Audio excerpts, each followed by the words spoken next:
Bob Luck's president is not here, but representing Mud 60, Paul Shu, Ron Wilson here, Neil Gaynor, Here. Paul Martin, Here. Walt Leseski. Here. Red Houck not here, Emily Britt here, Kent Maggart, Here. Keith Lincoln, trustee alternative, no. David Smith. Here. And Hugh Connet. Here. Thank you very much. Next we move is to the invocation, and Mr. Trustee Gaynor is going to do that for us tonight. Heavenly Father, we come to you today as an assembled body. We humbly request that you bless our meeting, our community, and our nation. Help us to work diligently, always for the common good and in the best interest of those whom we have been elected to represent. Guide us to be insightful and prudent in our intentions, visions, plans, deliberations, decisions, and their fulfillment.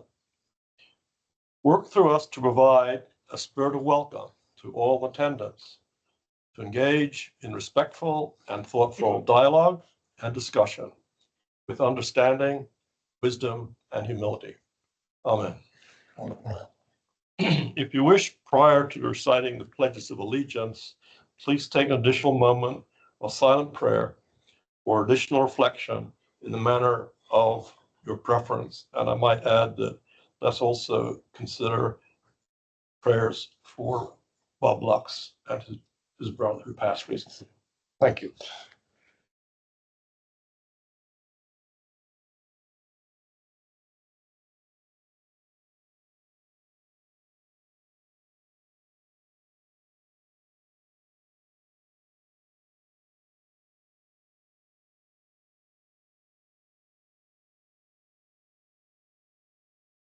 Okay, let us now make the pledge of allegiance to the flag of the United States.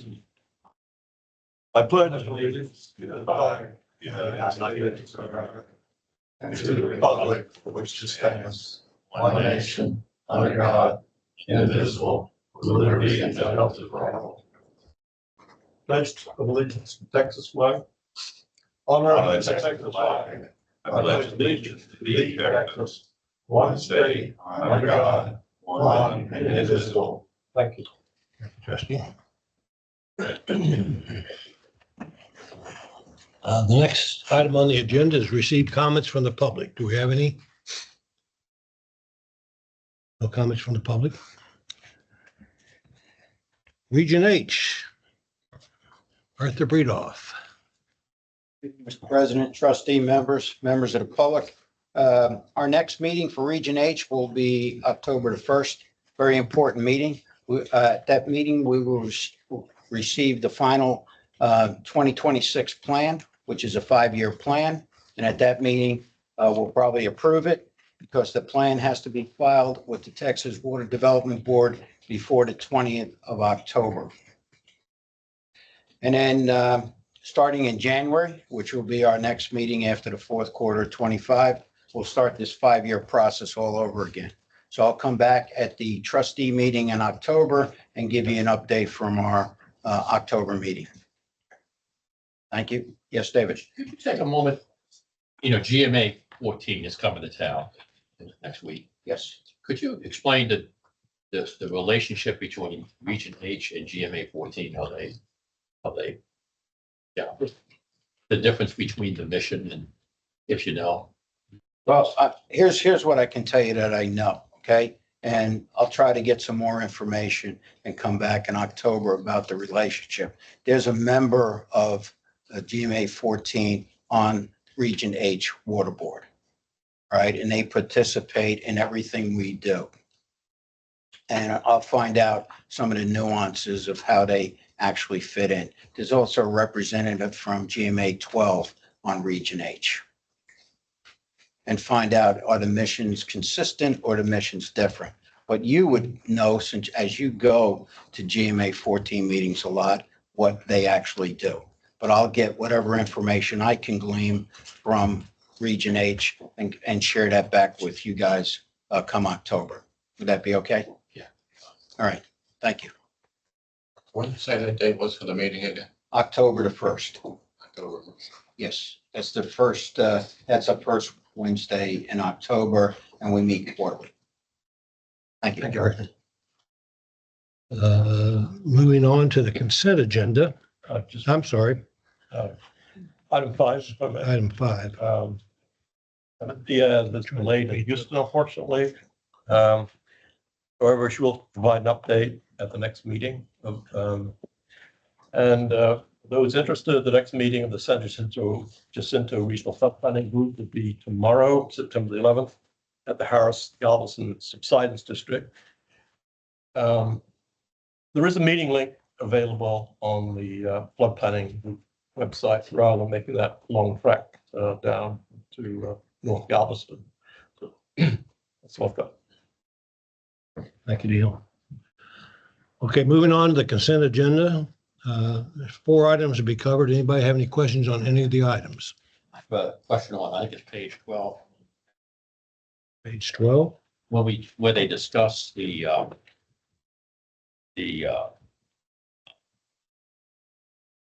town center project. Which, What's the number, Dave? I'm looking, I go down design and right away. I thought it was, I didn't write the page down. Let's see. Oh, here we go. So in item 12, I just wanted to make sure that we put words in there that say what we've approved is the design of the project and the purchase of right of way, but not the funding of the project. I thought that kind of maybe an insert of a word, approve the design of town center and right away. It's kind of in there, but it leaves the impression is the motion to approve on the town center waterline project, including, it doesn't say what's not excluded. So we approved only the design and the right of way. We did not agree. Yeah, we would not include things we didn't approve. What's that? We would not include things that aren't included Okay. in the. So that doesn't, I just make sure that doesn't mean that we've done any more than that.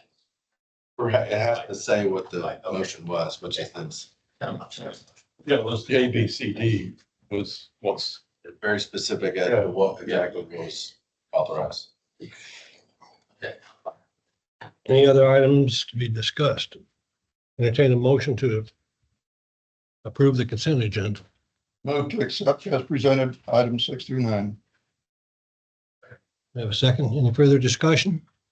Call the vote. All in favor, say aye. Aye. Opposed? Motion carries. We're going to move, next would be item 10, but we're going to move item 12 up, and in case our visitors would like to finish that and move on. So we're now going to discuss the summary from the SDRA on the lawsuit settlement. Thank you, Mr. President, and good evening, trustees. Appreciate getting moved up out of order. I prepared a handout. I like paper. So I prepared a handout that sort of that walks through this agenda item. So I'm here. My name is Mitchell Page with Schwartz, Page and Harding, outside counsel for San Jacinto River Authority. I've been asked to present on this agenda item. I'm joined in the audience by SJRA's General Manager Aubrey Spear, in-house General Counsel Amy Sims, and then Ed Shackelford is in the back along with Malia Good. I'm going to dive right in. As you all probably heard from the press release, the San Jacinto River Authority entered into a settlement agreement with the city of Conroe on August 16th of this year. And I think it's important to frame up the settlement because the settlement really consisted of a package of documents. There was a settlement agreement, and I'll say that that dealt with some monetary terms related to the settlement agreement. But the settlement agreement also incorporated a number of exhibits. And so if you will look at the summary of the settlement package in the handout, you'll see that we have the settlement agreement, and then the first exhibit was what's called a third supplement to the River Authority's GRP contract with the city of Conroe. There was a second exhibit, which is called the First Amendment to the city's GRP contract. And then followed by Exhibit 3, which is what's referred to as the Global Amendment that will be proposed to all GRP contracts. And then a second amendment, Exhibit 4, to the settlement package. So tonight I'm going to walk through those documents briefly, skipping items that'll be fairly quick and easy to pass through.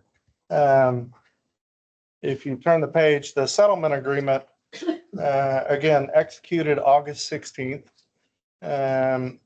which date was picked because it was 9 years since the city of Conroe first instructed its staff to cease making the full payment of estuaries rates for GRP fees.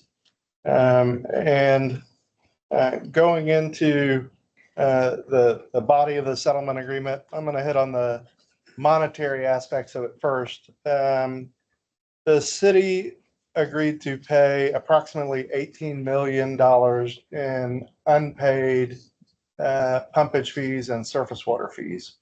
And that payment was due on or before August 29th. And I put the green check mark on here to signify that that money has been received by the River Authority. The settlement agreement put terms on how that settlement payment could be utilized by the River Authority.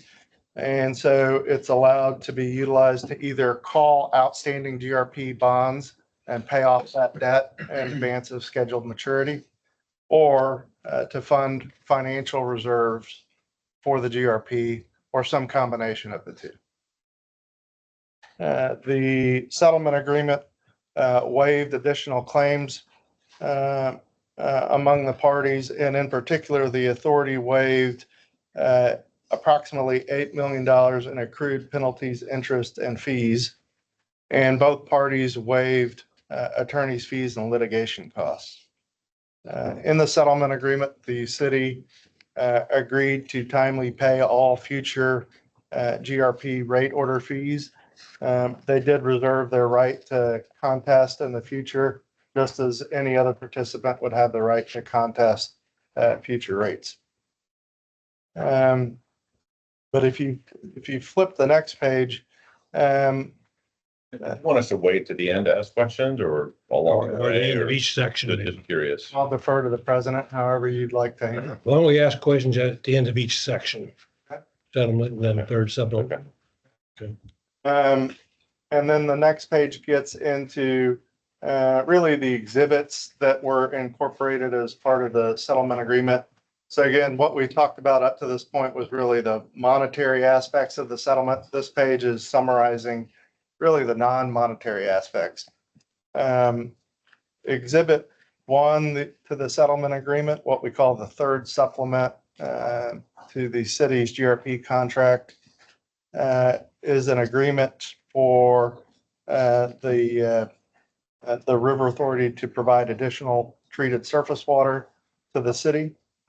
The next document, Exhibit 2 to the settlement agreement, that was an amendment to the city's GRP contract to reduce their term.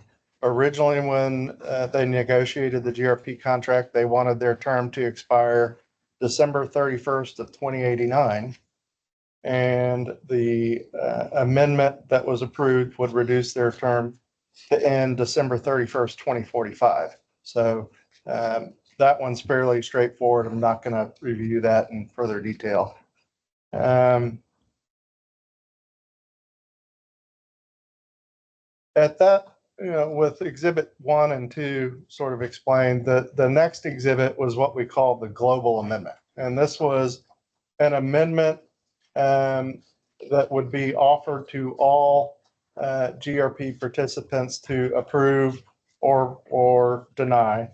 And then if the global amendment was not approved by the required number of participants, there was what we called a second amendment to the city of Conroe's contract that would come into effect if the global amendment failed to pass.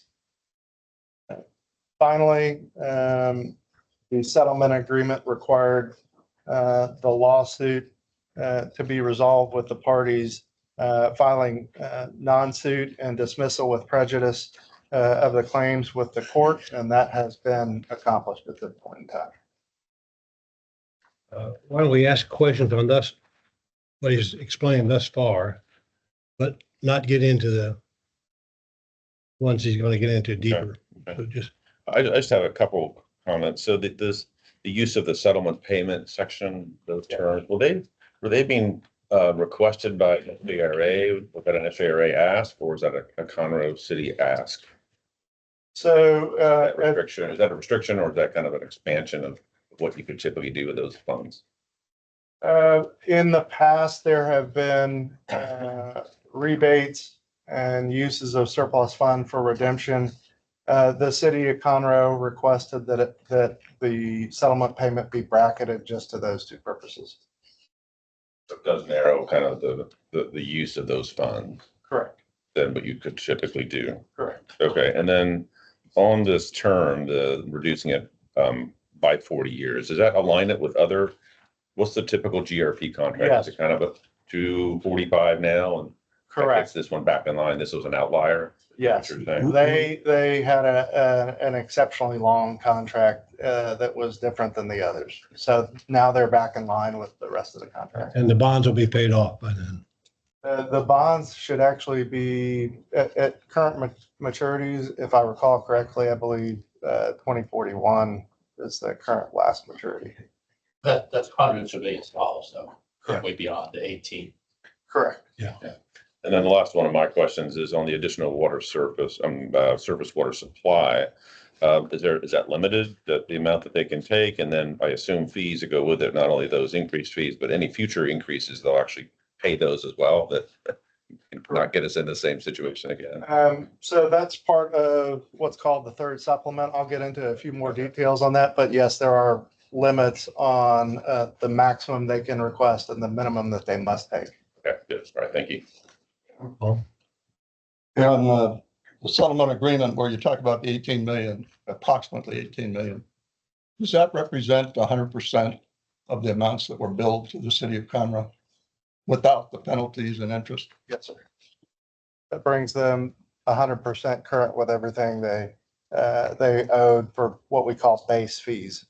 So everything that they withheld and didn't pay in full has been paid to the River Authority. They did not pay penalties or interest. Will you record a write-off in these sections for legal fees that have been capitalized or deferred or anything? Will there be an expense? I'm sorry, you guys don't know that. Mr. Smith might. Will there be a write-off on the books of SJRA about penalties that you may have booked? Did you book the penalties and interest and legal fees as an asset? I couldn't answer that as the attorney. I mean, the I CFO. appreciate if you can't.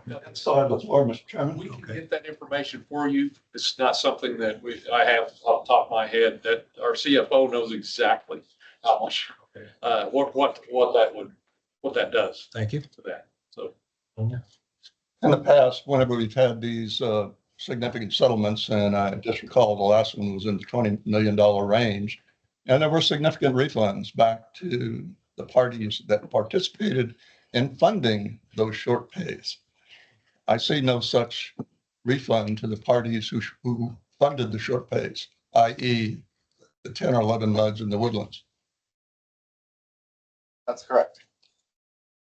Was that requested and balked at by Conroe, or was not fought for?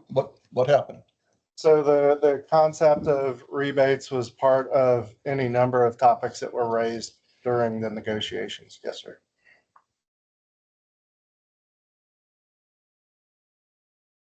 Well, the legal fees. So Conroe is stopping any legal action to have against SJRA.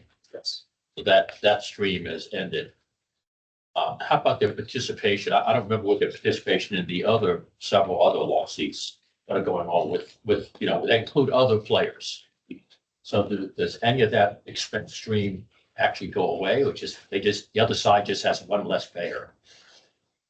So to answer that question, there are still claims that Quadvest and certain other investor-owned utilities have outstanding. So there will still be, unless those settle as well, there will still be some litigation expense going forward. Was Conroe a participant in those other claims? Yes, Yes, they were. yes. And aside from those investor-owned utilities, there was also the city of Magnolia, where, we've been in discussions with them as well. Yes, sir. So in this package, and maybe this isn't part of this agreement, but there is a reference to a defeasance of $19 million. Is that part of this agreement? That $19 million defeasance, maybe that's something that Ed needs to address. I don't know. So in terms of how the money is used for defeasance, I would have to defer to the SJRA CFO. I think those plans are being formulated, but I can't speak for them tonight. Let me address that. The two items that Mitch talked about, the two ways that we can use that money based on our settlement agreement, either defeasance and or a combination of reserve funds for improvements, capital improvements. That's going to be brought to the GRP review committee for their consideration and determination on how that's going to be used. As they'll recommend it or consider that recommendation. Okay. I request an answer to the question about the 19 million, whether that includes this agreement here, or whether that's prior money, not including this settlement agreement. 19 million. I'll wait till we get there. I thought somebody was knowledgeable about it. All right, thank you. Sir, I had a question. What was your total legal cost from these 9 years? SDR's total legal cost, not in-house attorney. They're talking about outside legal costs.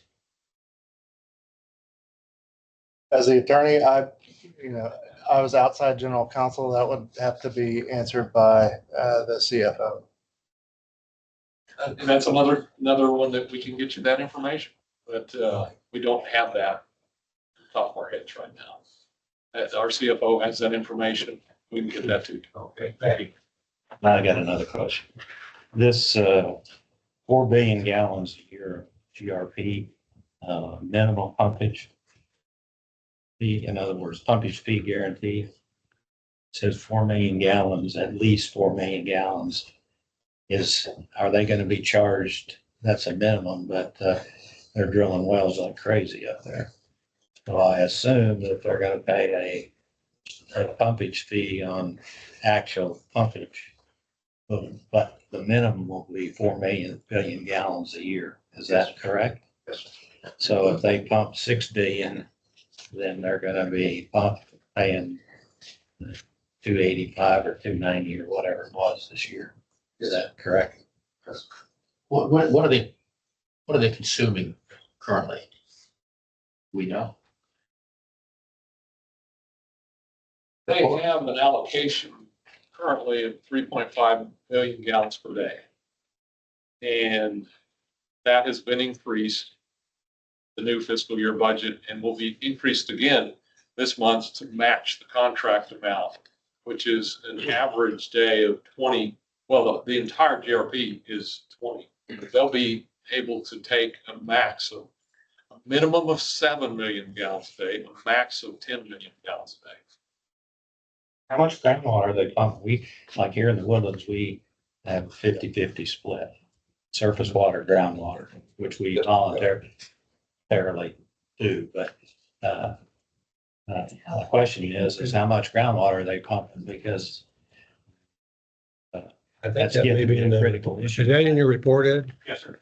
That's in the SJRA report. Sure. One final question on my part. I'm referring to this slide here about the global agreement. It says must be approved by participants representing at least 85% by January 1st. How does that and when does that occur? We're not on the global agreement yet. Paul. Pardon me? Let's wait till we get to the global Oh, agreement. all right, sorry. I think Mr. Maggart's question actually was getting into the third supplement and a nice segue to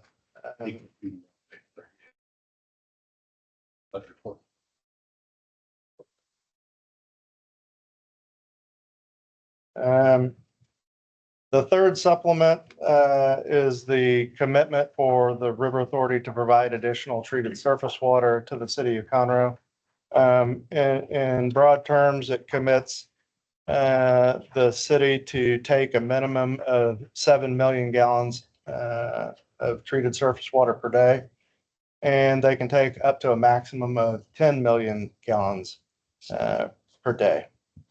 So that represents an increase over previous surface water commitments to the city of Conroe.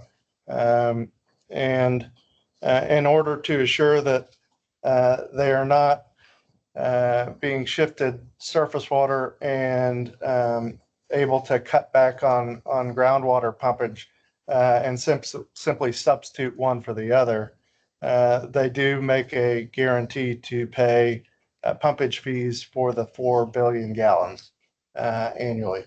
And so both that surface water fee and the fee for the pumpage fees are required to be at current rate order rates. So whatever the rate is out in the future, they're obligated to pay.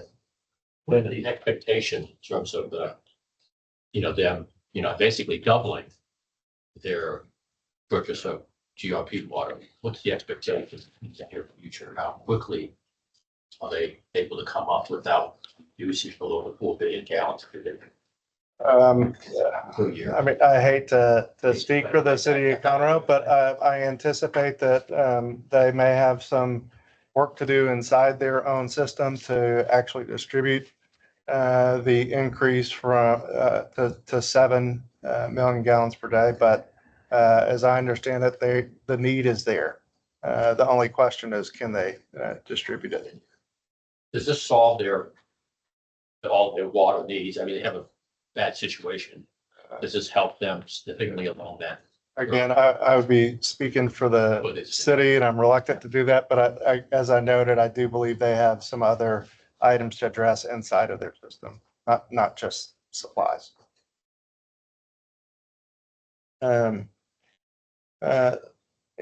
Aside from the amount of surface water to be delivered and the pumpage fee guarantee, the city of Conroe will work with the GRP to determine the amounts to be delivered to the city in total, and then how to divide that up amongst their water system.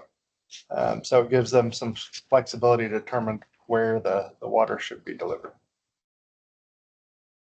That's the summary on the third supplement, what we call the water commitment. Certain. So they got twice their current daily contract minimum, right? For their content max, they went from to 3.5 to 7, correct? And they can go up to a max of 10. And the GRP max is 20, you said? Is that what you just said, Aubrey? 28 or 29. 28 or 29. Right now, it can go up to that, so that they could have up to a third of the total peak capacity.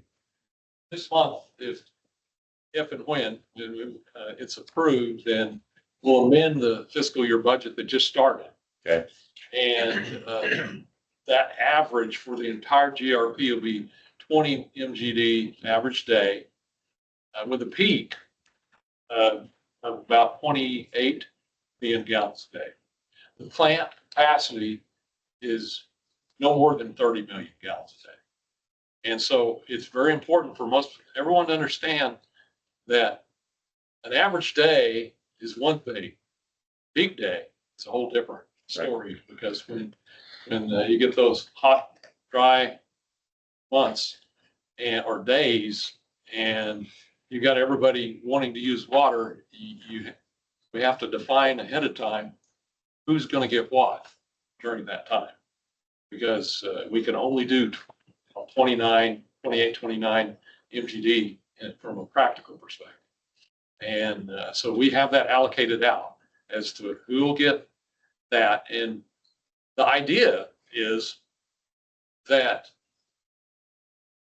if we want to maximize the utilization of that surface water plant, the capacity that it has right now, that peaking is done off the wells in the summer when you have that high demand, so that the surface water plant can basically run at 29, close to 30 MGD year round.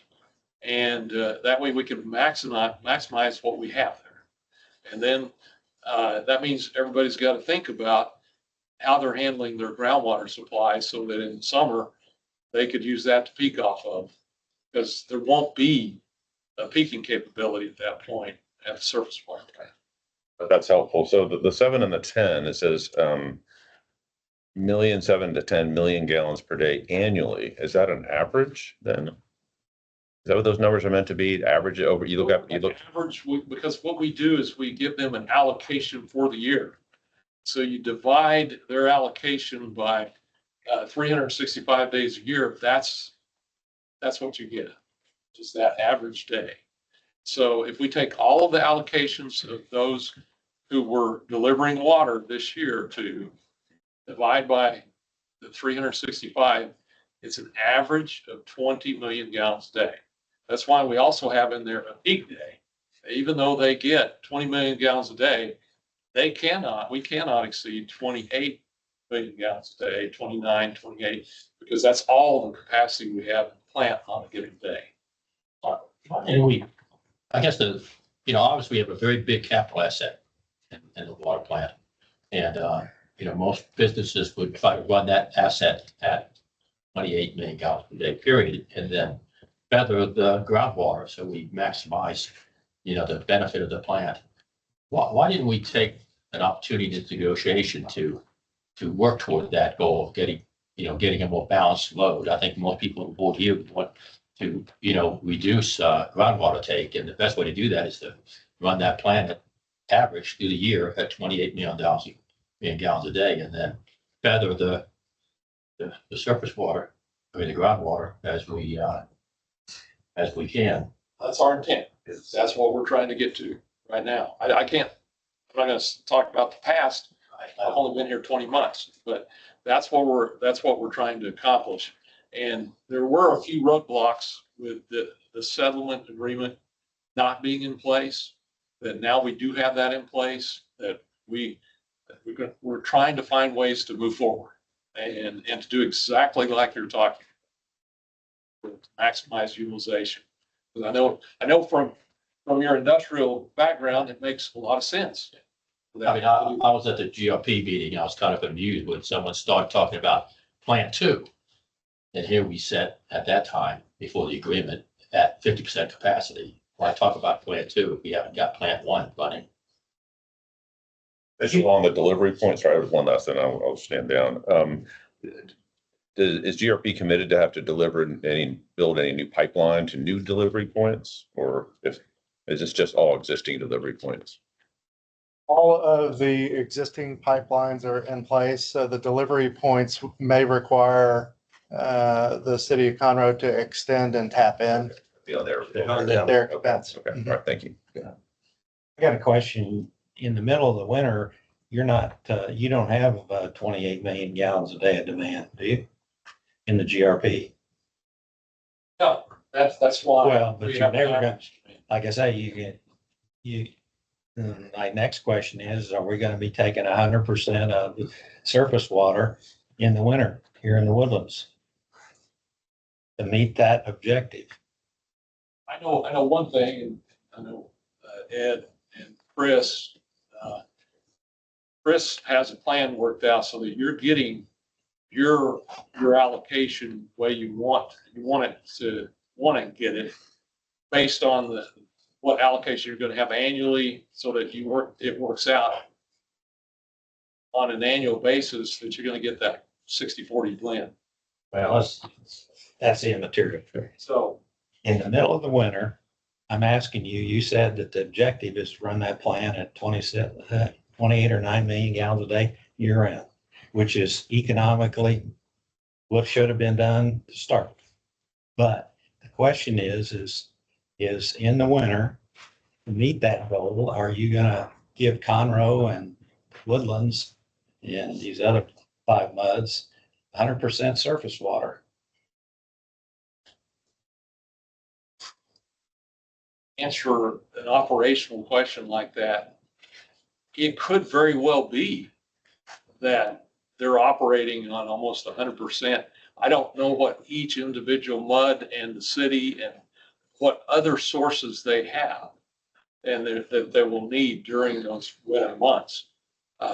So it's hard to Okay. tell, but I know where you're coming from. I know what you're saying. You answered my question. And so if it needs be, yeah, we supply them 100%. They may not want that. We'll have to work through that. 85% concurrence.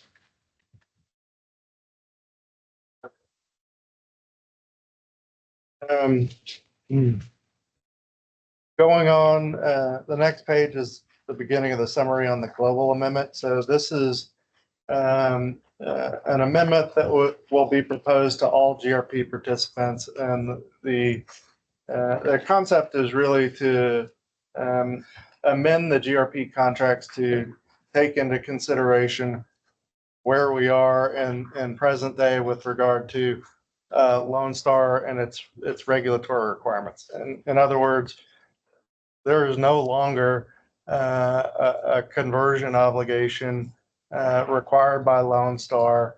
And so many of these items are focusing on removing those concepts from the GRP contract. So the first bullet point here is that the GRP contracts would be amended so that the River Authority has no right or obligation to implement and enforce a GRP. It was a regulatory concept. Those regulations are no longer in effect. So this is removing that concept from the contract. It will also. That was a Lone Star Correct. requirement, right? Correct. The next bullet point really goes hand in hand with that concept.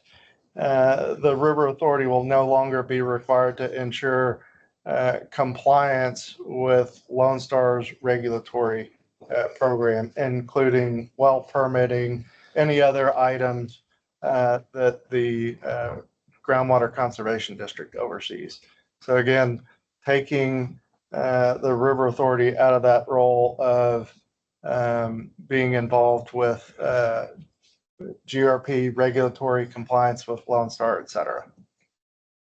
The third bullet point here is that if Lone Star implements groundwater regulations in the future, such that it may be to everyone's benefit to form a group and attempt compliance again as a group, the River Authority may negotiate contracts out in the future to deal with future regulations. Really, the point being, if there's regulation in the future, we will deal with it in a future contract once we know what we're attempting to address.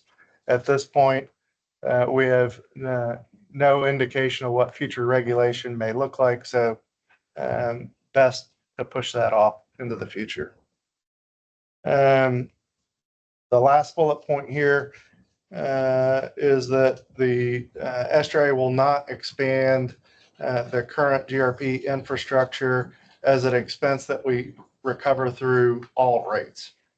So the concept here is that you've probably heard people ask about phase 2 of the plant, phase 2 of the pipeline. This clarifies there will be no phase 2 that's funded by rates paid by all. Now, the River Authority reserve the right that if there are certain participants that want to sponsor an additional phase, we can contract with them and charge a special rate or an additional amount. And those entities can fund the expansion, but the expansion will not be paid for by all participants. One other important carve out, if there are opportunities as the River Authority goes on with repairs and maintenance, technology changes, we've seen opportunities just in the filters that are used. If there are opportunities to remove bottlenecks in the plant and gain capacity as part of our regular O&M, that would be available to us. So the River Authority can do sort of those incremental changes to try to remove bottlenecks, but this concept of the phase two, that's not to be funded by the entire participant group. Who negotiated that? Who pressed for that provision? Reason is that that's the best news that I've heard tonight. Because the original phase two, phase three, phase four, you remember the cost of water was going up $2.50, $3 every 10 years, paid by everybody. So my question is who pressed?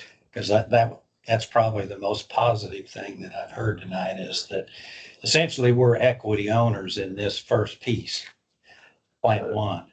So I think the answer Indirectly. I think the answer to your question is really the fact that Lone Star's rules were repealed. There would be no legal reason under the contracts to go build an expansion because there's no regulatory requirement that necessitates such an expansion. So, and the River Authority has taken that position in court several times when people have asked, what about phase two? Our position's been there's no legal reason to build a phase two. So this contract really cements that, but it also calls out that if people want to join together and sponsor a phase two, we're free to contract for it. I think that's old folks, it's not that important, but down the road that somebody's going to be paying a lot of money for surface water. Continuing on the next page, this is a bullet point that really just confirms the River Authority is going to continue to operate the surface water facilities and the surface water infrastructure. Status quo will more or less be maintained unless we are able to increase output or make new connections to the surface water lines on certain conditions. And with regard to increasing delivery to a participant, if a participant requests more water, then the authority reserves the right to deliver that additional water. But the condition is that that additional delivery of water cannot have the effect of raising rates. In other words, if someone wants additional water, we need to be satisfied that rates will either remain the same or be reduced. Same concept goes if a participant wants to connect to the surface water line for the first time or to add additional connections. Again, that's acceptable, but that participant has to bear the cost of the connection. The next bullet point, waiver of import fees. So the River Authority agreed that it will cause the GRP administrator to put together a program to bring to the review committee that would implement some process for waiving import fees. This concept, the best way to explain it is to go back to the original contract and the concept that participants in the GRP pay pumpage fees or surface water fees. If a participant was able to simply build an interconnect with a non-participant and start taking all their water from that non-participant, then there would be a net loss of revenue to the river authority, which would be problematic because that loss would have to be made up by others. The original contract included provisions where if you were importing water as a participant from a non-participant, the river authority could impose an import fee and essentially ensure that there would be a continuation of revenue being paid in.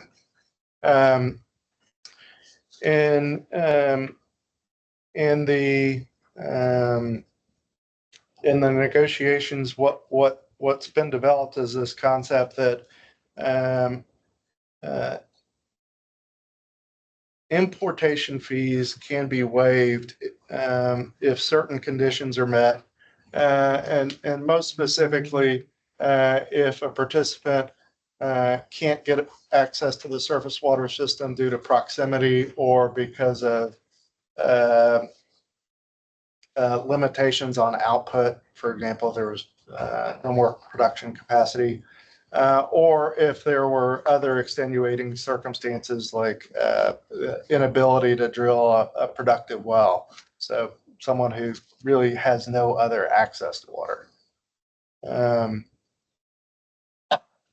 So that was a concept that was requested, and we believe we can develop a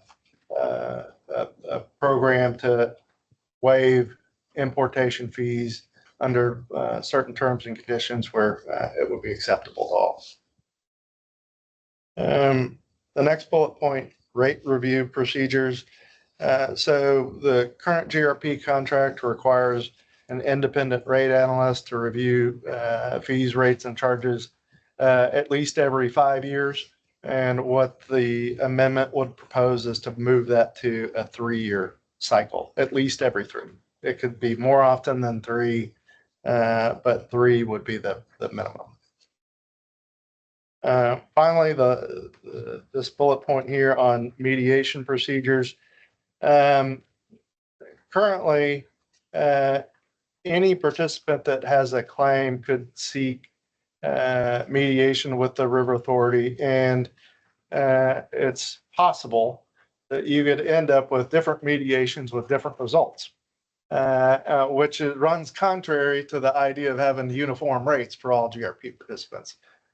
So part of the negotiations was to revise the mediation process so that if a participant wants to mediate over any topic, all participants would get notice of the request for mediation, the opportunity to join, and the results of the mediation would be binding on all, so that you don't have the potential for inconsistent results if people divide up and mediate at different times.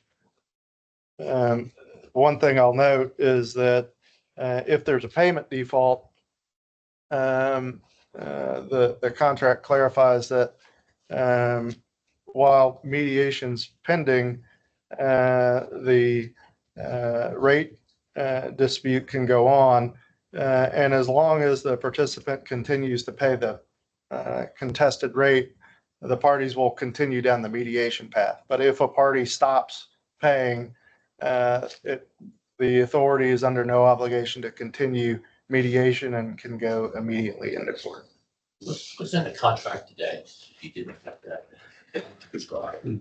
So it's similar, but the concept that the river authority can go directly into court in response to a rate contest has been something that the river authority took the position that was clear. The courts have said that the river authority's interpretation was correct. If there was a payment default, we could proceed into court. So really the amendment confirms the position we've taken in litigation. The real addition here is the fact that notice of mediation would be provided to all participants. They would have the opportunity to join, and then the results would be binding. That's not currently in.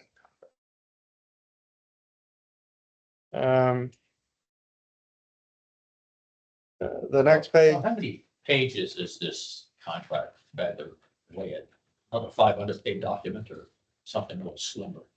That's the settlement with all the exhibits, I believe is around 50 pages, but the global amendment was intentionally prepared to be conceptual, easier to understand. And so I believe that's probably less than 10 pages in substantive text. And when can we get a copy of that document?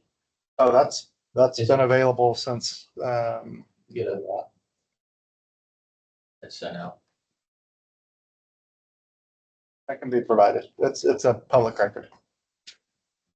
So, this waiver, could you go back to this waiver of import fee? Sorry, Sure. I think I lost you in that. 'Cause I think what this says is that you're gonna develop and implement a process with the GRP review committee to waive import fees when a participant imports from a non-participant, provided certain conditions are met. I think, but you just described a scenario where somebody could be importing water, which would reduce the pumpage fee, as it were. Correct. And that would affect all other participants. Right. So why do you want to waive these import fees? What, sounds like that's, So, this is the delicate balance between getting in the weeds and summarizing. So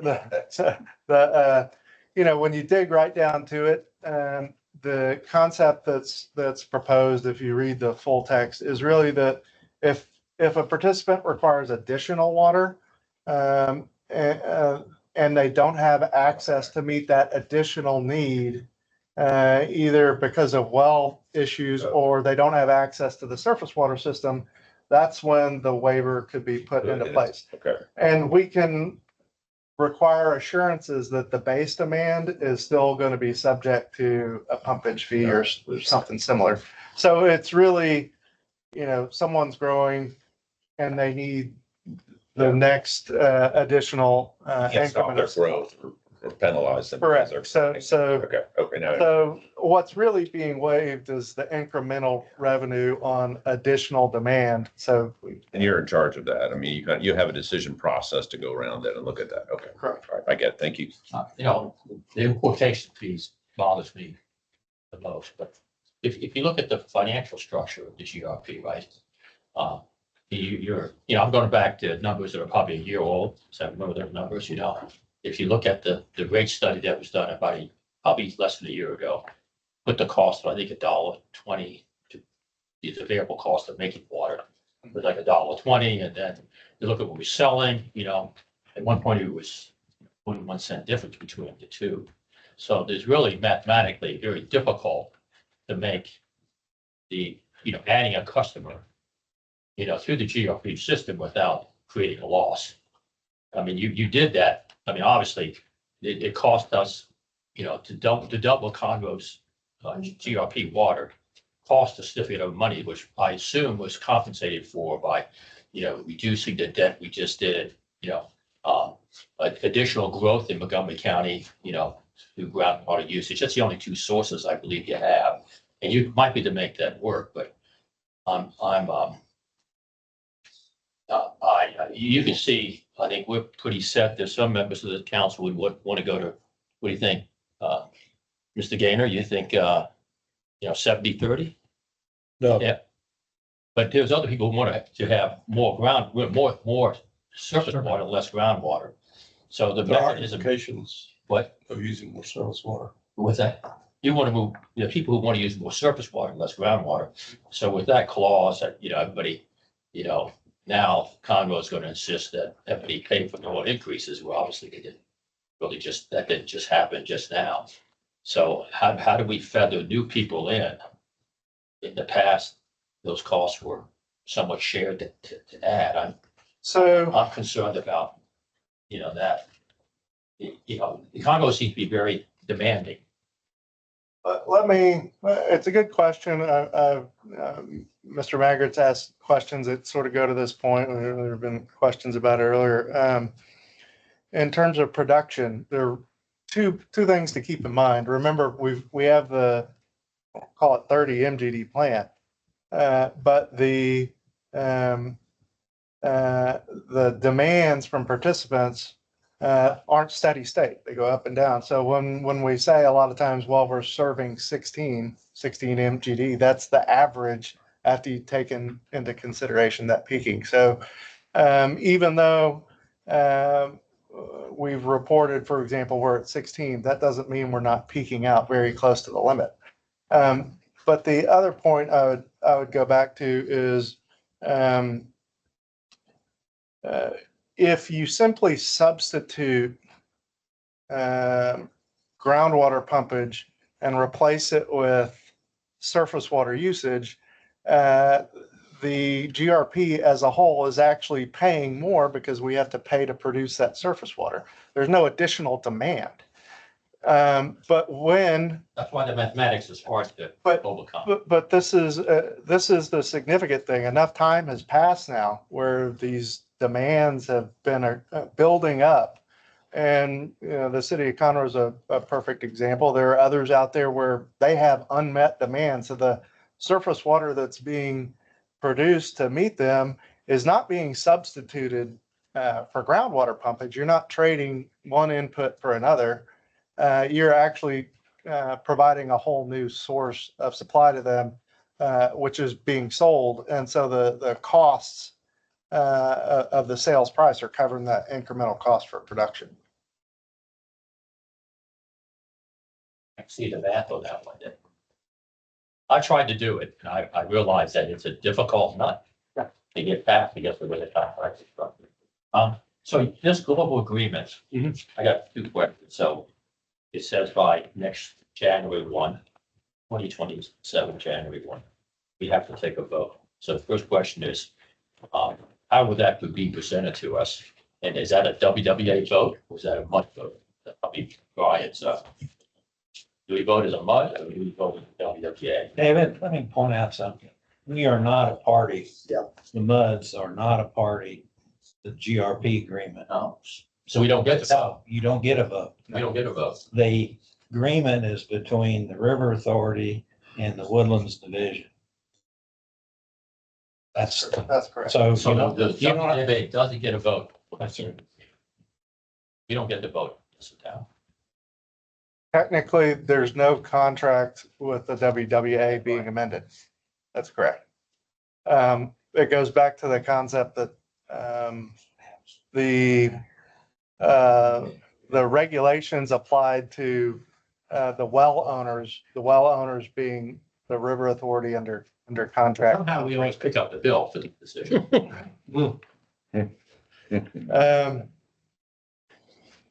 Did you have a second question? No, you answered both of them. Okay. The original GRP contracts had this concept that an amendment could be proposed to all contracts and we, as the River Authority, would need the ability to make amendments and maybe we couldn't get all participants on board. So there's a concept in the contract that if 85% of the participants by water demand approve of an amendment, it's binding on all. That 85% number is calculated based on total water demand in the prior calendar year. So the next time, we'll call it the odometer turns over, will be January 1, 2026. So once January 1, 2026 passes, the River Authority will have to recalculate everyone's total water demand during 2025 and what their pro rata share of the approval vote would be, and then go down the approvals process. You know, I think really the takeaway from this page is that it will probably be a process of several months educating participants on what the global amendment is for. And then the approvals process will take place out in 2026. So basically, the unelected board of directors of the SJRA, you know, basically vote on this, and that board is controlled by people in Harris County and Chambers County. So that's how it's going to be, huh? So if we took a vote as a body and voted against this global agreement, would the SJRA abide by our vote and vote no? or yes, depending on how we vote. I'm just posing a question. I mean, I don't think. can't speak to my board's position on that. Yeah, I know, but you understand the point of view is that, our input it can be excluded from this decision. Once you know, David, though, that 4 out of our 7 board members are in Montgomery County and live. Yeah, I understand. Live around the lake. So they are very interested in what goes on here. Yes. And we have one that actually is in Woodlands, He does, who's that? Dr. Mara. Oh, yeah, but if you look at his record, he lives in Harris County. Take a look. I think he's, He might work in Montgomery he lives County, in- I but think he lives in was Harris Woodlands, County. And he works. Champion Forest, matter of fact. Yeah, in Spring here. Is where he moved to, but he was working in Woodlands. Yeah, so. I looked up his property. He sold it. I have a question. So I think one other quick thing is that, David, we do want to receive your input from I understand. all of the MUDs and what your thoughts are. We're not just gonna say we're gonna do whatever. I think your opinions matter. And we want to get the feedback from you because we don't want to do anything with a global amendment or anything else that might be a concern to you enough that it would cause problems, perceived problems. I just want you to know that.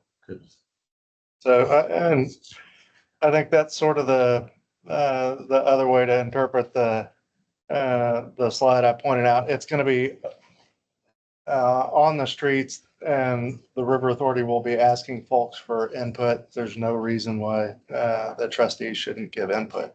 We're expecting it. Again, we've worked on the global amendment with the city of Conroe, but as with the negotiation of the GRP contracts, we're going to open it up and let people submit comments.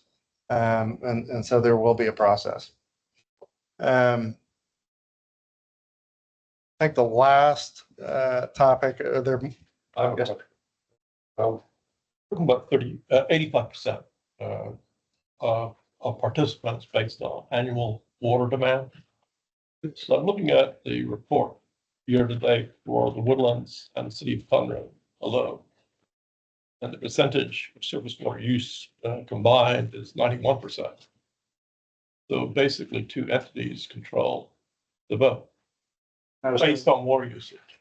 That's surface water usage. Total water usage includes groundwater, water from all sources. So that's how, if you're a participant and you're out in western Montgomery County and you're not connected to the surface water system at all, you have a vote. It's based on whatever total water demand you have during the calendar year.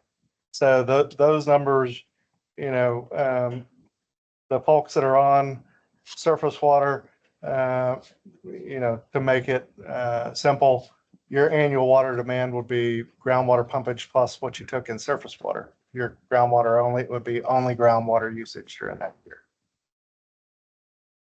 So the only people who are going to vote, weighted votes, is going to be City of Conroe, 99, MSCC, Wakefoot Road, Southern Mud.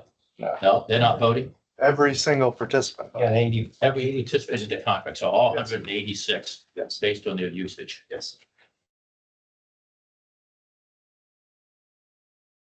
So that's why the process of getting to that 85% may take some time.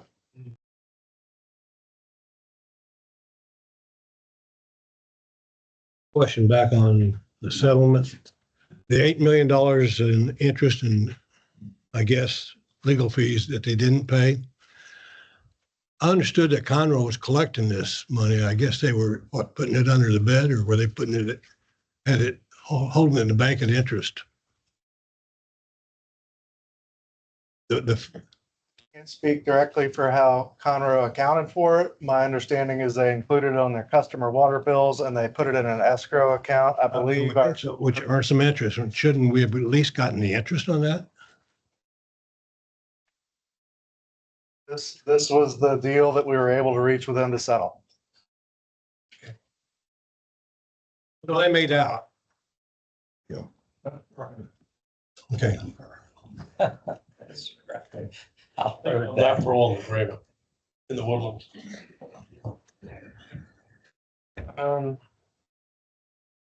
Let's see. The very last page is what's called the Second Amendment. I'll keep this brief by saying, the city of Conroe, and the River Authority have entered into what's called the Second Amendment.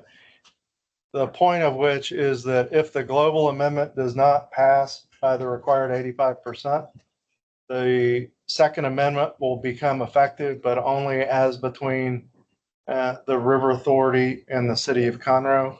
Many of the provisions of the global amendment are incorporated into the Second Amendment. The only items that really could not be incorporated into an agreement only between the city and the River Authority were the rate mediation or the rate review procedures. That's a provision that's in all contracts, so it makes it difficult to apply a revision to just one.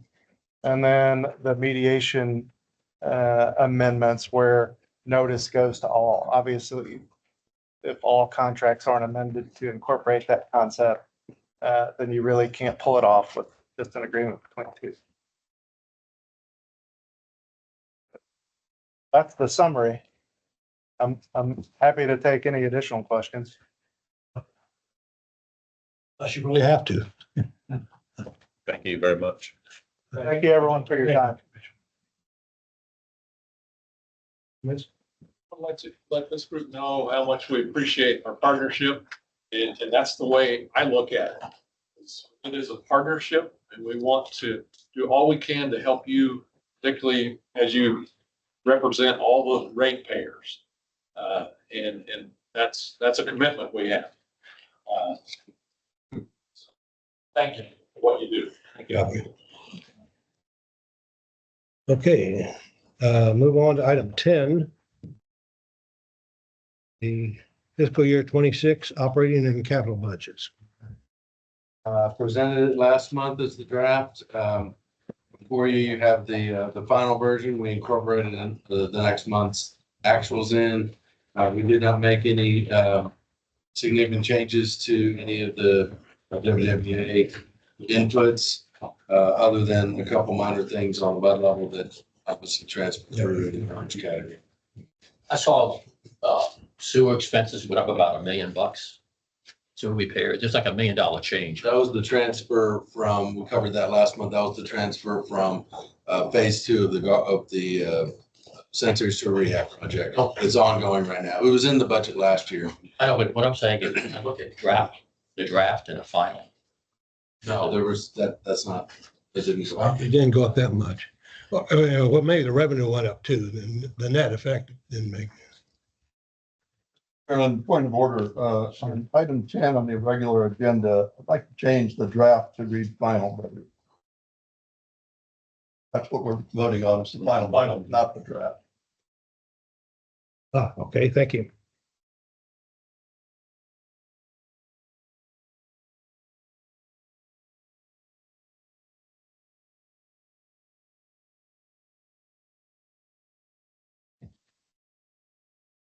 Having discussion?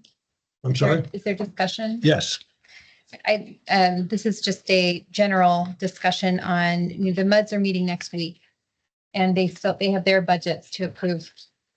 So, when I think about all this first ahead of time, just as a point of us moving with, If a MUD were to not put the budget, accept the budget you put out, It would affect it affects this one. It Yeah, it affects, wouldn't affect any of the WWA items other than the orange section, because those are only. it affects the flow through things only. So all the expenses like, salaries and, well, all the rest of the budget isn't affected. But it would affect the bottom line because of a markup. Because of the markup, right? If a MUD decides not to do a project of theirs, then it would not roll through on the expense side on this. And therefore it wouldn't roll through on the front of the revenue side with markup.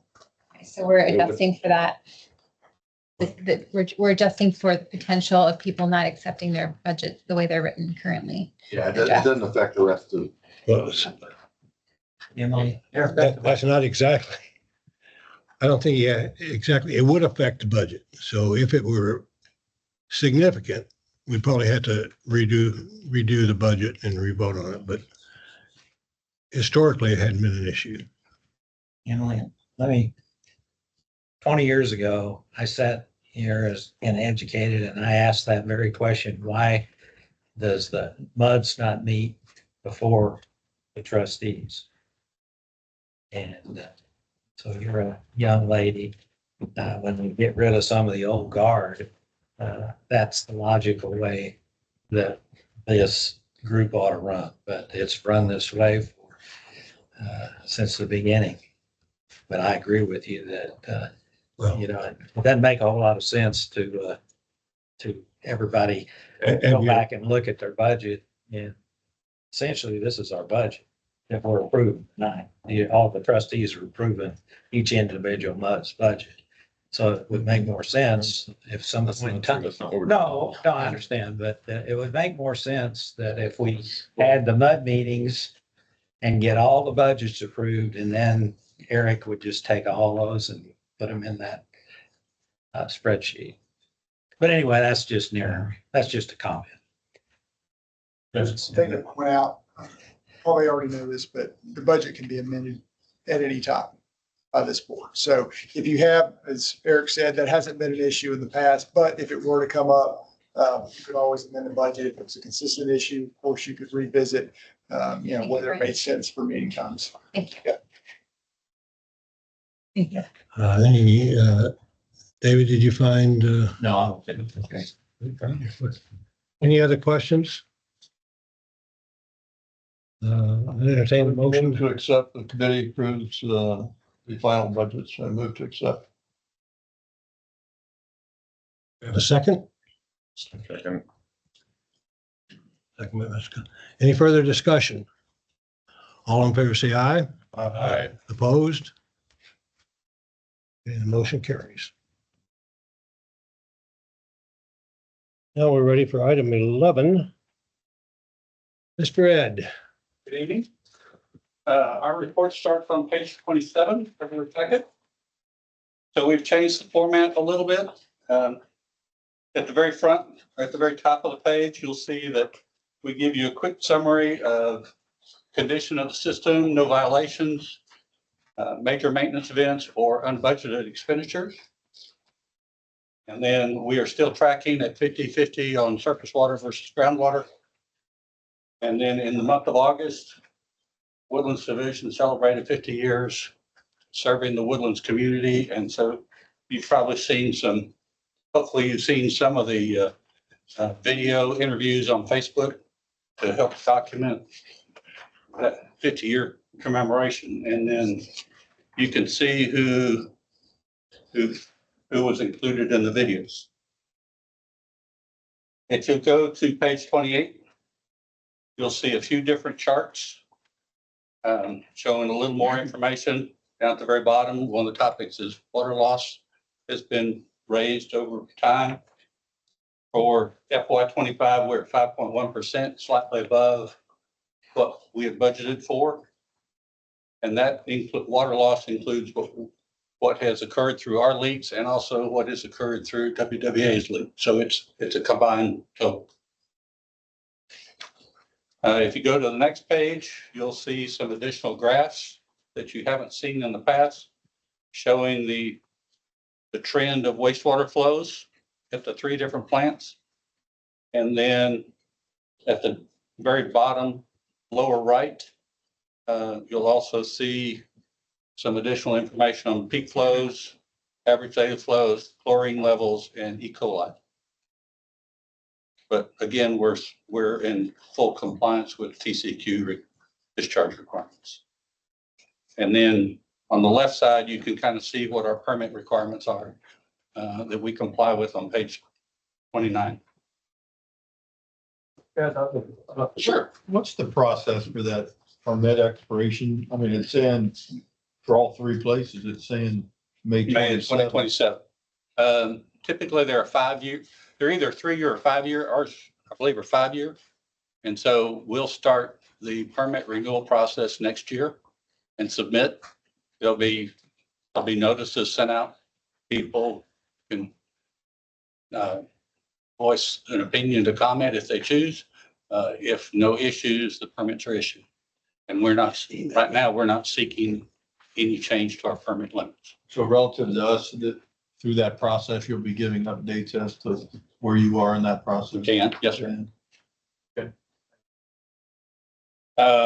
Page 30, maintenance items, and then we've added down at the bottom, start showing work orders issued and the number of maintenance hours that we've spent on the various activities.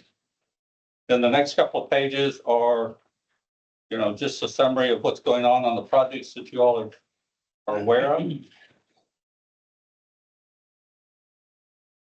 And then there's the monthly groundwater reduction, surface water report starting on page 37. Be happy to answer any questions you may have. Yes, sir. First question I have is on page 29. Sure. It says recent and upcoming activities. Bids were received for new commercial laboratory. Is that just part of your normal annual process? Yes. Because there was an article that came out recently, and I've forgotten the name of the lab, but they put It's out the some same bad lab. data. Were we contracted with the lab to put out the bad data? We contracted with the lab. This investigation's been going on for a number of years, and the individuals involved, the private operator, and then the president of the company of the lab, he's resigned. And Chris and I have talked, and we are checking our information. We're cross-checking what we test against what they test. So we have not had any falsification of data. The San Jacinto River Authority has had no false reports. Correct. Okay, but we're going to a new lab regardless. But it's that lab that was mentioned in the news article. We had just contracted with him. Okay. The second question is on page 37. And at the bottom of the GRP page there is the reference to the 19 million that I was referring to earlier for bond defeasance. What page is that? Page 37 at the bottom. Okay. That's prior bond defeasance that has occurred. It has nothing to do with the money recently received from Congress. Who has the option to recommend or propose additional bond defeasance as a result of the Conroe settlement? You heard Mitchell talk about what we can do with the 18.8 million. You can either do bond defeasance or move it into the R&R maintenance fund. Right. And it can only go towards maintenance. But we will be presenting to the GRP review committee. Believe it's either October or December, with a recommendation of what to do with the Conroe money. So short circuit, the decision has not been made on how to address the 18.8 million from Conroe as to whether to defease bonds or do all defeasance, put some into R&R and defease the rest. But our chief financial officer, in concert with our SGRA finance committee, financial committee, will look at all of that. Is there this 19 million, for example, is there some interest rate variable that we're taking advantage of by paying it off early? Yes. I mean, 1%, 2%? I'm trying to remember. Let me get the numbers to tell you by defeasing 19 million. And if you recall, I think Pam came and talked to you all about it. Haley did. Okay. 10 million was out of surplus funds, and the other 10 was I remember that. from interest earned on monies that were already in the account. So that's where that money came from. But we're looking at options on what to do with the ATV. The note they paid off, I think the rate I saw you guys publish was about 4.5%, right around there last time. So they're paying off 4.5% notes. Yes, but it wasn't the full bond. It was a portion of it. But it reduced the amount of interest we would pay over the term of the bond, maybe $1 million. But I'll get specifics. I guess my point about this consideration is, since as our chairman has eloquently pointed out, sounded like Conroe got part of the financial negotiated part of this agreement. Case in point, $18 million over 10 years. That's a lot of interest that they've booked on their account and that they're keeping.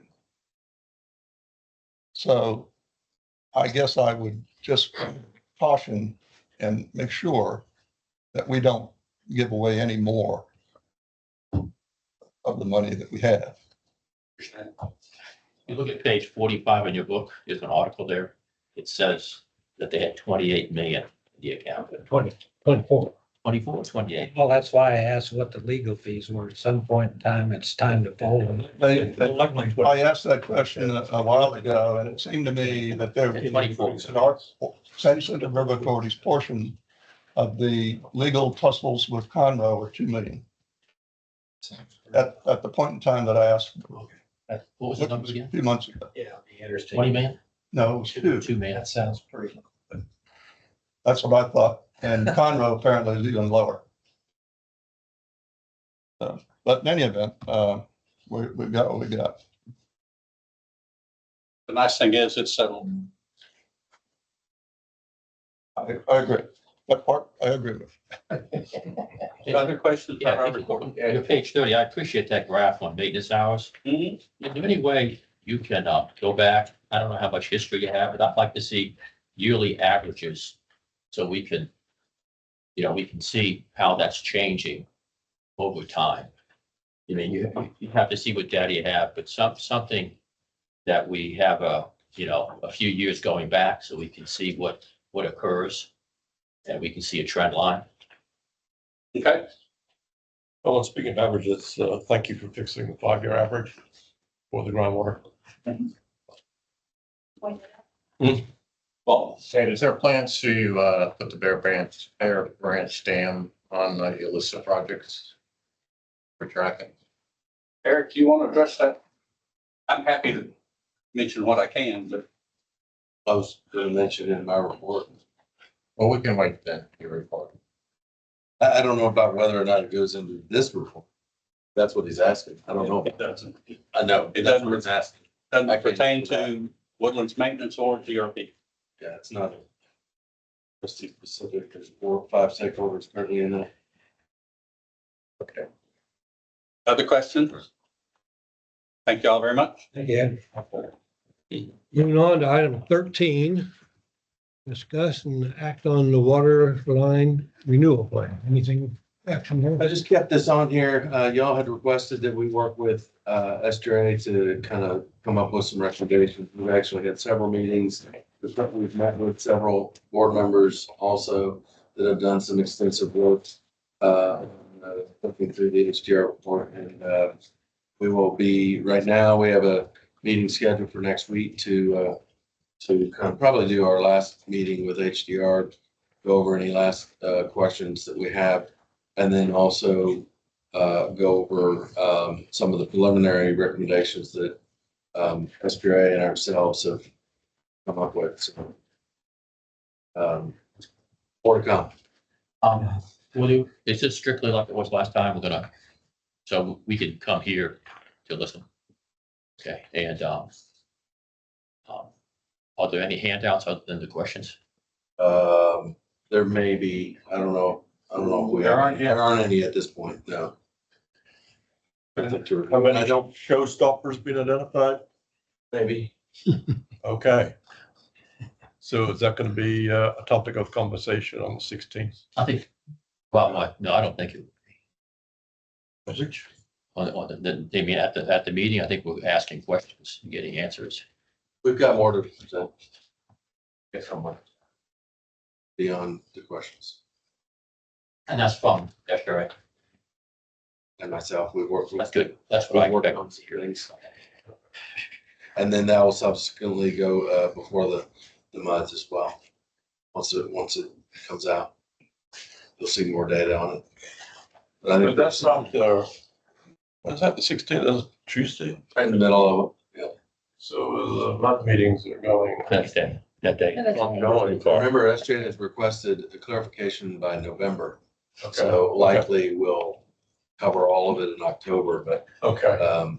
we'll start sending out information probably prior to that. So is that a decision in October then? Yeah. Okay. I would expect that. All right. Very good. Okay, moving on to item 14, the attorney's report. Keep it brief, you'll probably reach about your limit and listen to it for one night, so. Yeah, you're all from the same company. Different clients. Oh.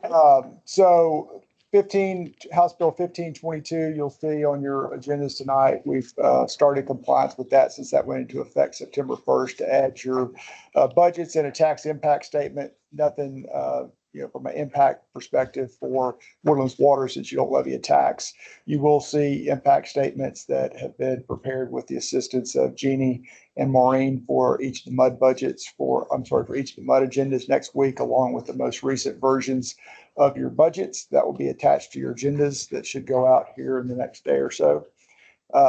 Also, if you've been keeping track at the legislature on the special session, there were a number of proposals that, thankfully, did not go to ultimate passage regarding the rollback rates for developed districts. There were proposals for all entities, proposals to go from 3.5 to 2.5, 1%. I mean, there were some pretty drastic proposals, but thankfully none of those made it to the finish line.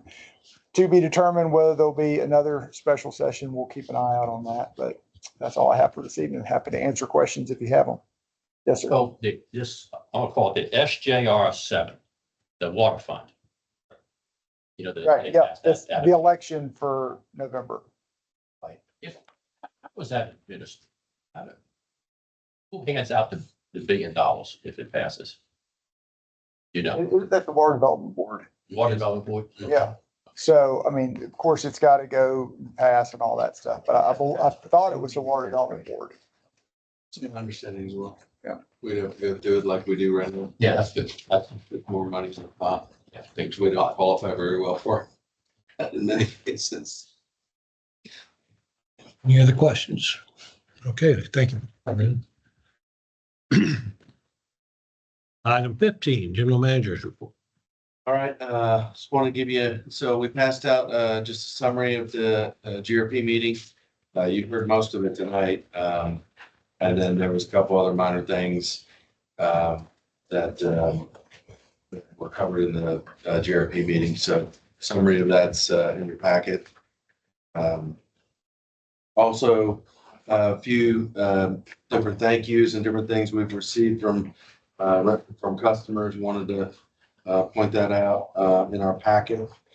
And then the last thing I wanted to bring up, we've covered most of it tonight, but was the related to the Bear Branch Dam project.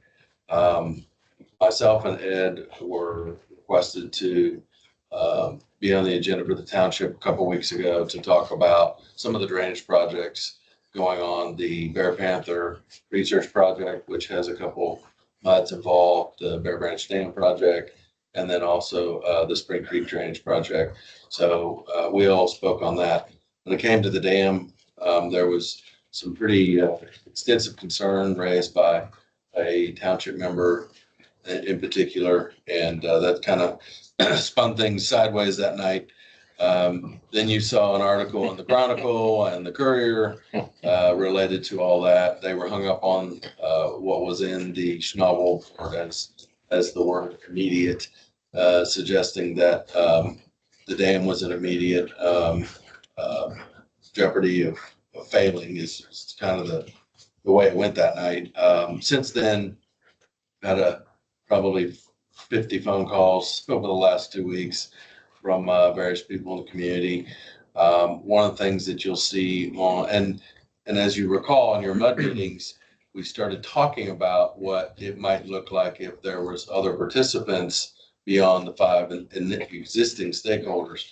And, in light of that, what went down then and what you all have already heard at your, at the dam meeting that was on the 21st of July, I've put into, so as you recall, there was funds available to do the engineering. The preliminary engineering was moving forward already.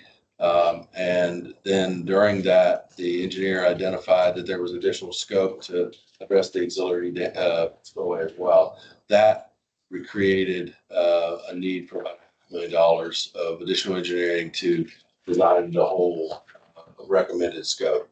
And so I will be, instead of each individual mud trying to negotiate and debate on involvement or not involvement beyond the 5 muds, because currently there's 5 muds contractually obligated to participate in whatever the project is. I put that additional 500,000 in each of the 5 stakeholder muds in your budgets next week. So you'll see how that looks. Looking for authorization to proceed with the engineering. Once that's moving forward with both of the recommended scope pieces, then we can start talking about which districts want to get involved, who wants to pay what, or not. So I didn't want that to cloud the timing of that project moving forward. So we'll talk more about that in the mud meetings next week, but just wanted to really focus on what you saw in the papers and give you some feedback on why there was an article that hit the Courier and the Chronicle and all that. So that's kind of the background of why how it all went down. I will be planning to be at the township next week. They've asked me to come back, and basically a lot of the facts were not laid out when it went sideways. And so really just for me to come and give some of the facts of where we are, and assuming and hoping that the MUDs approve that engineering piece next week, I'll be able to tell the township, yes, we are moving forward. We are already moving forward. They wanted us to go faster. Well, the project was already started. It's just we started getting hung up on the funds that we didn't have, and we weren't focused on what we were already doing. And that's kind of why it went sideways. But anyway, that's kind of the bigger picture. So Ed's gonna say one of these 5 months that it costs to design, and it's for the design phase of the. Sorry, Ed is gonna come with, the SRA is gonna come with a number. You say it's 500,000. it's just under. I put it 5. Yeah, it was 400. But that's prorated, right? Not 500,000 for everybody. No. It's split across the Across the normal formula. per the normal formula. Yeah. So no, it's not 500 each. Each, right? Is total design is total 500,000. That was the shortfall on the additional scope. You already had 700 and some odd dollars, 700,000 already in. It was additional 5 to get to about 1.1 and change, 1.2, right, total. I mean, it became evident after the township meeting that delaying the funding to design anymore would be painful. And so we have an agreement, and I think most of the MUDs, I don't have anybody's going to speak, but the MUDs would probably generally agree to, we would vote to fund the design phase, so which would allow Ed to begin letting that contract out so we can get moving. And then we can come back later and readdress the other issues. Yeah, we have a period of time then to decide what the Yeah, next. that'll set, I mean, the engineering, my understanding is 9 to 12 months or more. So during that time, we'll be able to kind of use all the other issues and get it taken care of. Eric, I want to clarify that this, who was going to additional participants, because. we're not going to talk about that. Well, wait a minute, that was done at the township. Mr. Lizwiski and Leszewski, sorry.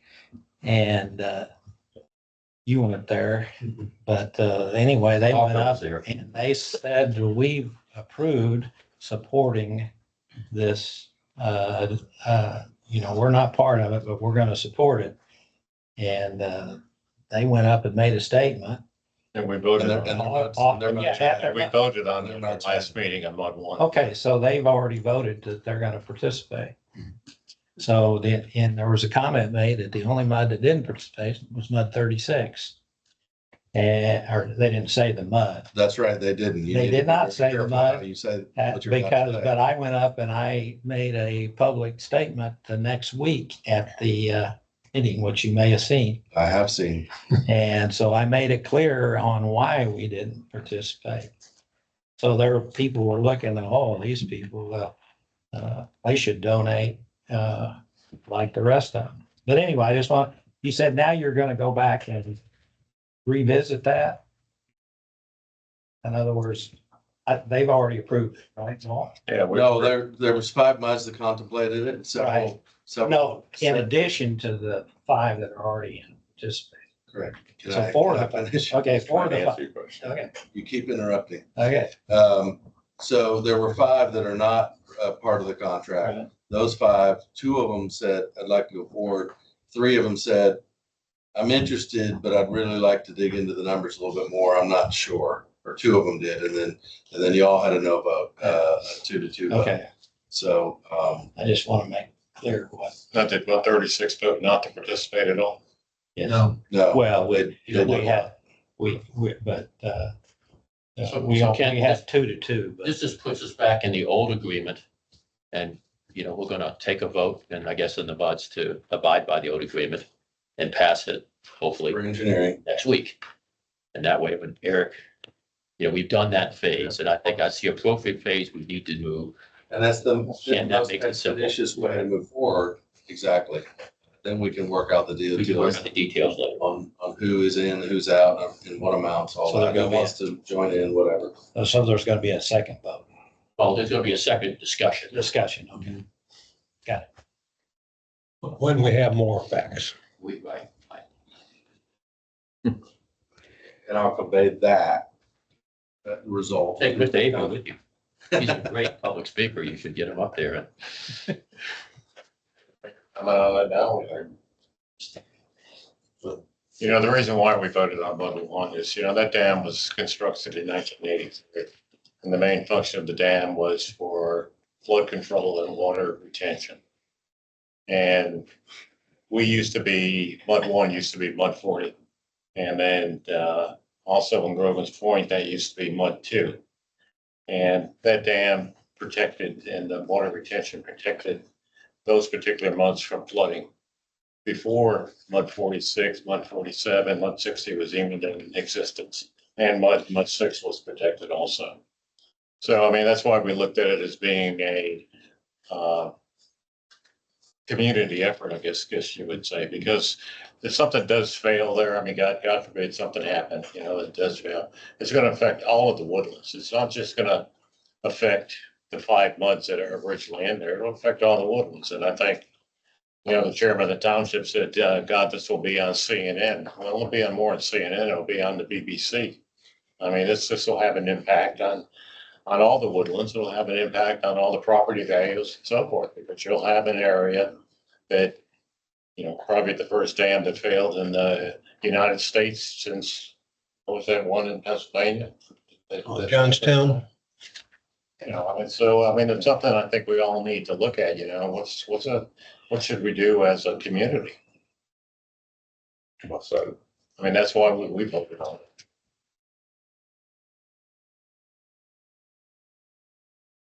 You can look at my public comment, and you can see why we didn't. Okay, let's, We can agree to disagree. I think it's No, I really just- wrong, and I that's, just but want- that's, no, but I mean, that's, how you feel If you about it. That's how want you feel about it. That's, But that dam's protected you for 50 years. and that. those are arguments we can have later. Needs to get going now. Moving on to item 16, staff, ad hoc committee updates, personnel committee.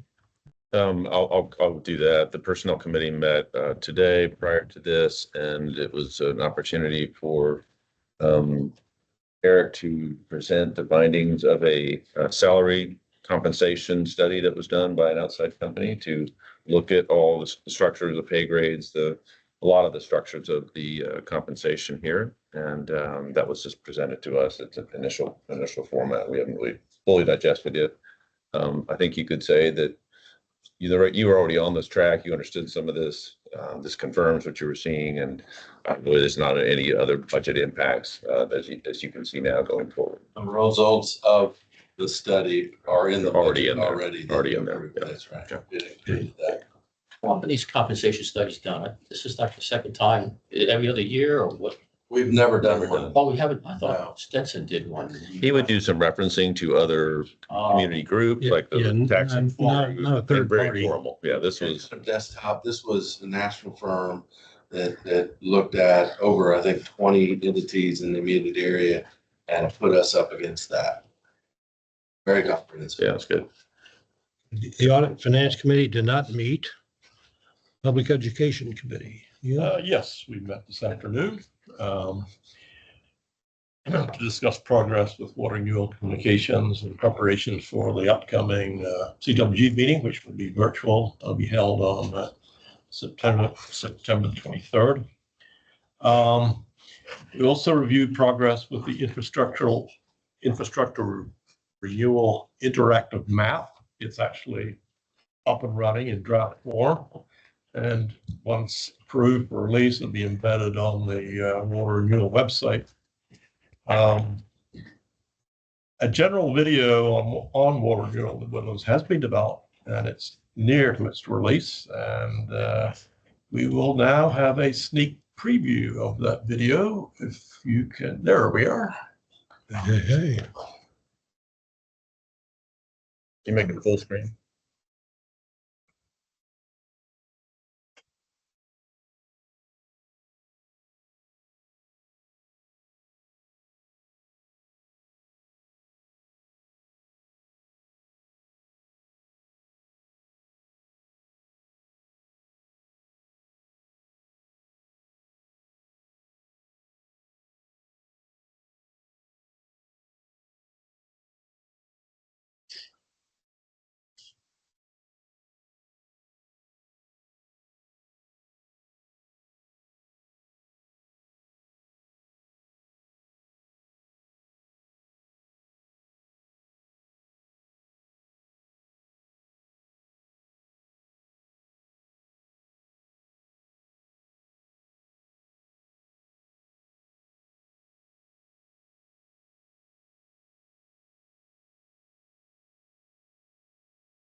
I probably wouldn't have let that blue come out.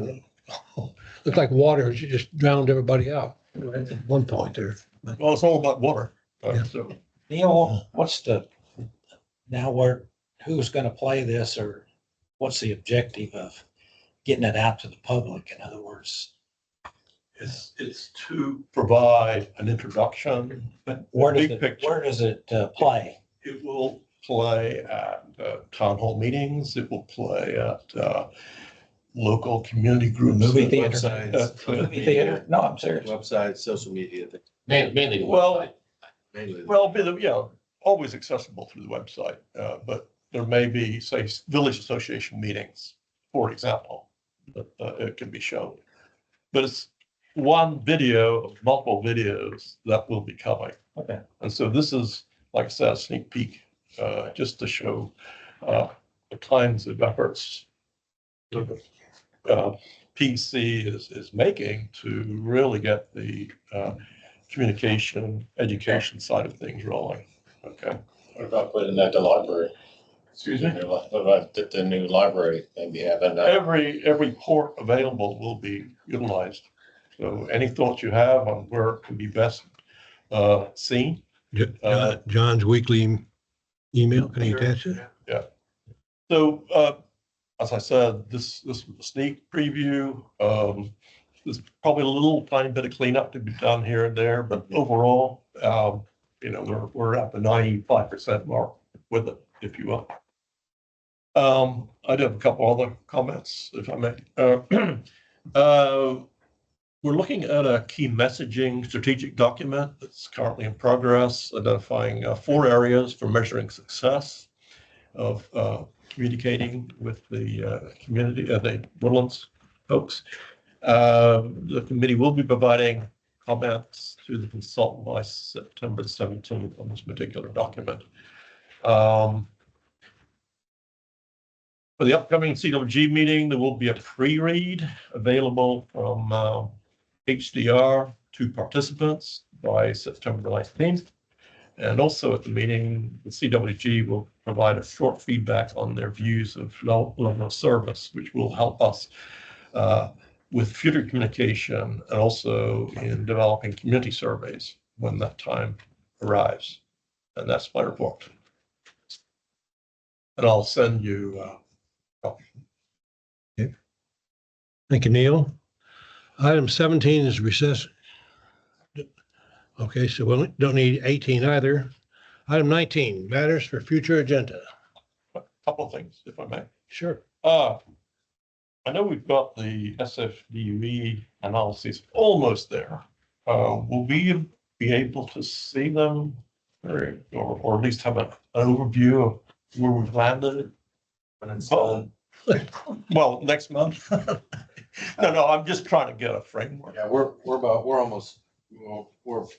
pretty much at 100%. We need to get the verifications that we've done, the audit that we've done, back up into the GIS database, clean up some things on that front, and then go over the numbers with The developer. with the developer to see what that looks like, what we've found.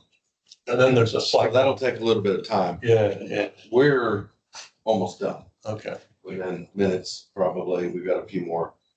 And then once that's all squared away, there's some kind of provision of those numbers to SJRA to assist with whatever their planning requirements are for wastewater treatment plant 1. Well, y'all asked for us to do an SFDB audit based on what we found to be the service area of wastewater treatment plant number 1. Okay. That would then identify what on paper looks to be the capacity needed. Okay. Plus whatever the professionals, engineers need as far as buffer and all the other regulatory things, to see if 7 was the right number. I think that was the. Okay. Got it. Thanks. I'm not gonna make any recommendations at this point as to what the next jump is. We're just talking about the possibility of having on next month's agenda, so maybe it'll be a little bit later. Yeah, we'll see. All right. That ideally, I think it's doable. Yeah. At this point, I couldn't say that last month, but now I can. We've got to get some of that additional meetings put together with the key folks so that we can have a presentable numbers to you. Okay. When you say with key folks, do you mean several of the mud directors are interested in looking at the document? Is that what you're talking about, or is there some other? No, I mean, that'll certainly come through once, I'm sure I'm expecting that to come through once we have something that's presentable in terms of the data and the database. But no, what we've done is we went through every single tract of land that flows to service area of wastewater treatment plant number 1. And we've gone through the 6th and final, which was updated to 2024. And we've identified whether or not what was contemplated on that property, whether it be a contemplated office, existing office, commercial retail, et cetera, to see if there was any anomalies or any incorrect information. So we went every single track in that. That's a tough job. It's not a tough job. It's a tedious job. It's a very, we've probably spent, I don't know, probably 50 hours, 60 hours, if not more, going line item by line item. I mean, it's significant. So we needed to know if there was any anomalies from that front. Then there's some other things that I want to go through in terms of, you know, what did the Sixth and Final contemplate as flow per connection, per square footage, per whichever, you know, type of usage, you know, those types of questions are the next step. Now that we've confirmed that we feel like the data is accurate, with very, very minimal adjustment, because maybe an office changed to a retail. I mean, there was a couple, I mean, literally just a couple minor changes there, which would have no impact, no real impact on the capacities whatsoever. But now we need to go through and just do some of that double checking. We're getting real close. Are you done? Oh, no, I have one more. Okay.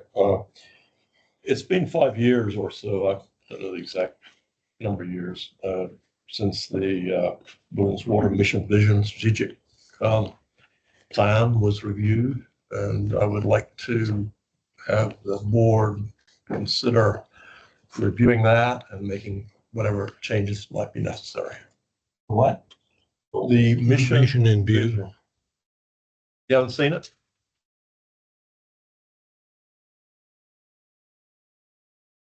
Part of the package, I guess. That one, this one? Yeah, it's they're the. Oh. Right now. Didn't say anything was wrong with it. 5 years, the first one was 2015, the next one, the last one was 2020, and here we are 5 years later. I think it's time for at least a look to see what needs to be done, if anything needs to be done. No one's saying anything's wrong with it. But there was some amendment put in directing the general manager to use certain kinds of equipment, which I think is a stretch for such a document, but that's my thinking. It's that stuff in the red. My thoughts, we got so much on our plate right now. I think we can do that at the beginning of next year. And That'll be next month. what's that? That'll be next month. Well, I mean, next year, I mean, it's a calendar year. Okay. We're gonna change his logo. Well, we can discuss it next month and say, well, let's put it off. Let's get it on the agenda. But that has to be a December meeting. Maybe on December. You guys next to the. Which won't happen. Can I, Yes, sir. this idea about this global amendment, and I think your comments about, you know, what is going to be the position of the MUDs and the trustee, I think is a really important process for us. I think they want something, they're going to start earnestly on that in the 20 by January, right? Start in January, Next year. after they get the whole year of data. Then we'll have a year. Is it, it's a year from? It's 27. Okay. Yeah, they need that so they can reset the 2025 cycle, go with the whole 2025 cycle. Okay. Or capacities. Okay, the only other question I have, so the HDR process, are we trying to get in front of the MUDs before we get back as a trustee? And because you said November was the timing that SJRA wants. So I know my MUD will want to have that information before we come back here. So does that mean on the November trustee meeting, that's when we'll be voting here? In October, we'd be going to the MUDs? I'm just trying to understand that sequencing, right? And I think we can get enough information from the MUDs to push that forward. It's not a trustee vote. It's not a budget item. It's not an extra budget item. So it'd be a MUD directed. Not a trustee. And therefore, all the MUDs will have seen that and, you know, add an opportunity to make a decision. Yeah, all right. So what was that answer? What are you saying? It's, what he's saying, he'd like to have the MUDs involved with the decision making. That meeting is next week, so it's not this month. We're talking. Yeah, likely Right. the full presentation will be given in the October meeting. Okay. And then the trustee meeting, and then the October MUD meetings, the MUDs will get to see it all. Okay. And then y'all can make some decision on how to direct the projects going forward. Will that come back here then in November for the November trustee? You're saying it's not a trustee vote? I don't think so. So the MUDs have to, I think it'd be handled in October. okay, I just wanted to understand that sequencing. So it's going to be presented here in October, and then is like And the then- video shared with the MUDs, or they're coming live to? You said it's being presented to the MUDs too. Just reiterating what I thought I heard. The MUDs will get to see all of the recommendations. Okay. Yes, in October.